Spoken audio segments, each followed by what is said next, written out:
goodness. I don't say good morning, good afternoon, or good evening because it depends on what time you're tuning in. So it's goodness to you. This is Sporty King coming to you on Friday with Gift Friday. Gift Friday. Welcome to Gift Friday. I created it because so often we hear TGIF. Thank God it's Friday. But I say, what allure does Friday have to that person that took their last breath on Thursday? Or any day before that, for all that matters. Therefore, I've learned to incorporate what I learned from Psalm 92:2. And that is, it is good to proclaim your unfailing love in the morning, your faithfulness in the evening. Thus, I don't say TGIF, I say TGIT. Thank God it's today. And then TGIT, thank God it's tonight.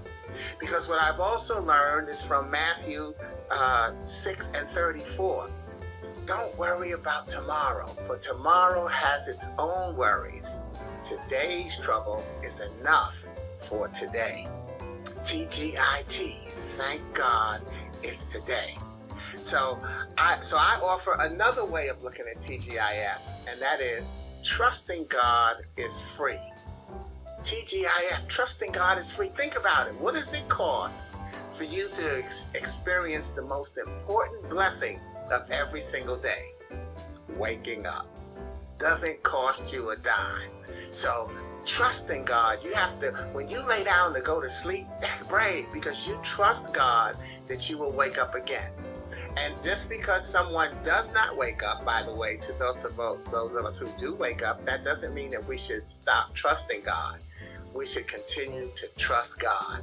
Because think about it, with TGIF, if we move the T in TGIF from the beginning to the end, we find out what we should truly be thanking God for every day, and that is the gift of today. God is for today. So Gift Friday is the online sharing of one of my original poems.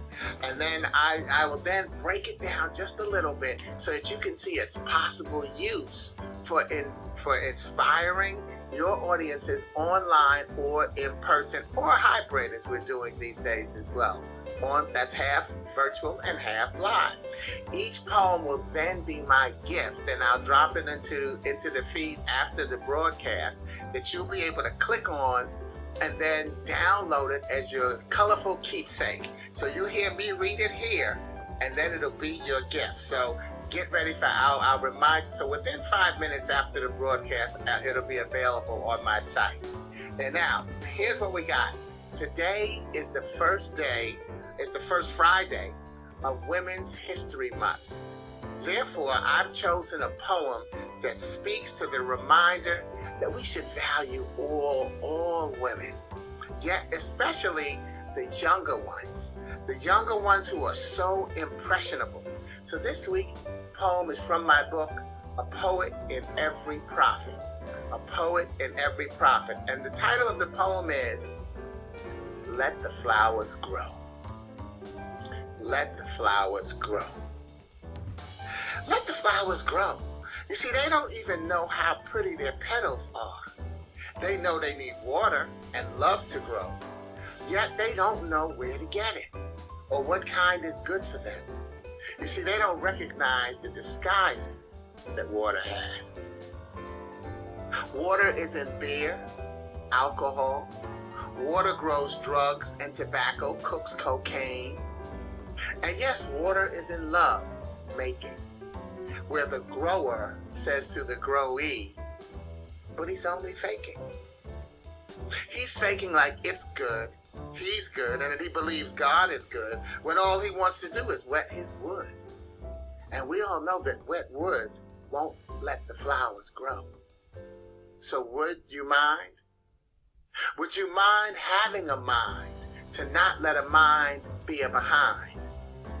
And as you think you have to touch that flower, realize that its prick needs to be a verb, and your self-control a reality. For the reality is that your flashback is a lie, and one that you can't recapture. You see, the new roots you're trying to plant don't dig deep enough, Daddy-O, and your sprinkle will only spoil what you soil. let the flowers grow. Now see, if you'd really like to connect, let me take that down. If you really like to connect to the concept of love, which is what the poem is about, try reading Song of Songs in the Bible. It's the story of commitment being at the heart of the most intimate of all relationships, a person and God. And the most intimate of human relationships, a husband and wife. That's Song of Songs in the Bible. And meanwhile, my poem addresses a man's intent by stating, the poem in Song of Song addresses a man's intent by stating what should be a woman's expectation. Here's how it is expressed in the book, in the Bible. He brings me to the banquet hall so everyone can see how much he loves me. You know, there's the joke we have in modern days of the side chicks don't get the main holidays, the Thanksgiving, Christmas, Easter, the family reunions. But our women, your man should be proud to bring you to the banquet hall, to any celebration, so everyone, that's how they can see how much he loves you. And that's how it's expressed in Song of Songs. Now back to how my poem actually opens with a call for honesty. Here's what it says. They know they need water and love to grow. They know they need water and love to grow, yet they don't know where to get it or what kind is good for them. You see, they don't recognize the disguises that water has.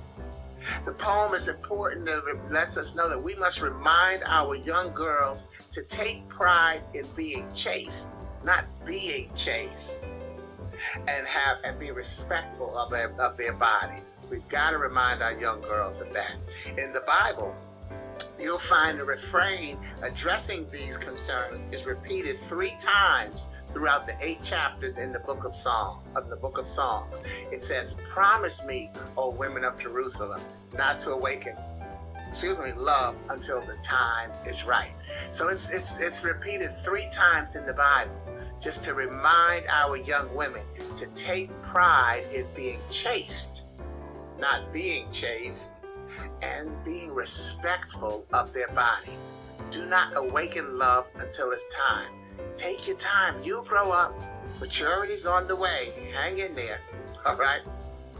But the remainder of my poem then talks about it's a call for men to curb rather than masquerade their love. You'll see it in these lines. Water is in beer, alcohol.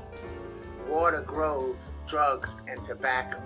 Water cooks cocaine, and yes, water is in love making. We're the grower, and that's the old guy trying to take advantage of a young woman. Says to the growee, "I love you," but he's only faking. And that's why I say what we've got to do is curb rather than masquerade your lust. Don't look down on our young women, everybody. Protect them. I mentor several young women with no intention of hoping that they'll one day weaken and become my sexual partners. I see them as little sisters, little cousins, little girls, little nieces. I don't care how old they get. I don't see them as immature, but I see them as little sisters to me, little cousins. All right? And I'm just not into incest. So one place where I'm inflexible is child predators. I must admit, I won't get selected for a jury trial if it's about child pornography or predators. So I remind the young men that I mentor, I remind them that if you think with the wrong head, you'll end up in the wrong hole. Yep, I gotta go PG-55 on you every now and then. But you have to be clear. You have to be clear in setting boundaries for our young women and for our young men. And in the poem, it's in this stanza. Realize that its prick needs to be a verb. You get that? Not a noun. A prick needs to be a verb. And your self-control needs to be a reality.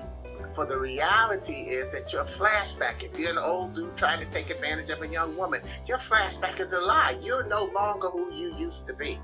You have to accept your maturity as well, and one that you can't recapture. You can't recapture your youthful young woman. Now, am I saying that there shouldn't be relationships, as they call them, date-night relationships, or something like that, for older women, older men, older men, younger women, older women, younger men? No, love is about you. I'm talking about the insincere relationships with the guys who are just trying to, take advantage of a younger woman. That's what this poem is about. I'm not even spreading it out to talk about women taking advantage of younger men. This poem is about letting the flowers grow, our young women, because they are the source of our future. They give the birth. So if they have a birth that's, that they don't really want, they don't have the right relationship. It's a tough job. It's a tough job, and then so now we get a socialization of a young girl being angry at a man, and so therefore now because they have the wrong definition of love, and so they pass that on to their child somehow, and sometimes subconsciously, and now we've got a cycle. We've got a cycle of poor relationships. Okay. So anyway, you'll enjoy the poem and I'll break it down, but I want to also give you a couple of resources today. A wonderful organization that you can refer to for information on how important it is for men to take that last line that I talked about. Realize the prick needs to be a verb. You have self-control of reality. The reality is that your flashback is a lie and one you can't recapture. It's an organization where boys are mentored by men. It's called A Call to Men. It's a great organization that you might want to look up. That's why I let it stay up there for a little minute, and it'll still be on my broadcast. And then if you want to, for directly speaking to our tweens and teens, and tweens, by the way, are the kids who are not yet teenagers, in case you don't know that term, HeyUgly.org, which is a wonderful organization that I am co-founder of and very proud of. We help children, teenagers and tweens and teens deal with self-esteem, suicide, and alcohol abuse, drug abuse as well, substance abuse. There we go. So, and I'm Sporty King. SportyKing.com is my site. You can always reference there for anything you need. Let me inspire you, and let me help you inspire others. Thank you for joining me on Gift Friday. Your gift will be posted right here, and so that you'll be able to click on the link within the next 5 minutes. Thanks, God bless you, and have a safe weekend. Ciao. And let the flowers grow.